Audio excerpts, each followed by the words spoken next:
കഴിഞ്ഞ ദിവസങ്ങളിൽ എറണാകുളം കാക്കനാട് ചിറ്റേത്തുകരയിലെ KFC റെസ്റ്റോറന്റിൽ നിന്നും പഴകിയ ഭക്ഷണം കിട്ടിയെന്ന തരത്തിൽ സോഷ്യൽ മീഡിയ വഴി വീഡിയോകൾ പ്രചരിച്ചതുമായി ബന്ധപ്പെട്ട് അടിയന്തരമായി ആരോഗ്യവകുപ്പിന്റെ പരിശോധനകൾ നടത്തണമെന്നാവശ്യപ്പെട്ട് യൂത്ത് കോൺഗ്രസ് തൃക്കാക്കര നഗരസഭാ സെക്രട്ടറിക്ക് പരാതി നൽകി.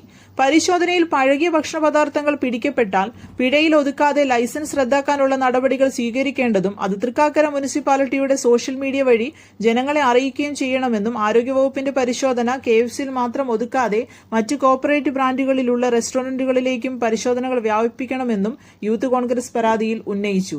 യൂത്ത് കോൺഗ്രസ് തൃക്കാക്കര നിയോജക മണ്ഡലം വൈസ് പ്രസിഡന്റ് റനീഷ് നാസറിന്റെ നേതൃത്വത്തിൽ തൃക്കാക്കര മുനിസിപ്പൽ സെക്രട്ടറിക്ക് പരാതി നൽകിയത്.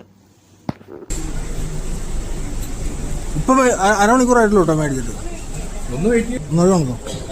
നല്ല ചീഞ്ഞ സാധനം കൊടുക്കാത്ത ചേട്ടന് മണം കിട്ടിയില്ലേ?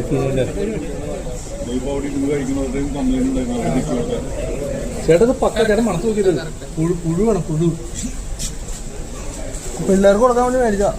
പിള്ളേർക്ക് കൊടുക്കാൻ KFC തുടങ്ങിയ ഇപ്പൊ സോഷ്യൽ മീഡിയയിൽ പ്രചരിപ്പിക്കുന്ന ഫുഡിന്റെ പ്രശ്നവുമായി ബന്ധപ്പെട്ട് അതിന്റെ സത്യാവസ്ഥ പുറത്തുകൊണ്ടുവരികയും അതിനെതിരെ നടപടി എടുക്കുകയും ചെയ്യണമെന്ന് അഭ്യർത്ഥിച്ചുകൊണ്ടുള്ള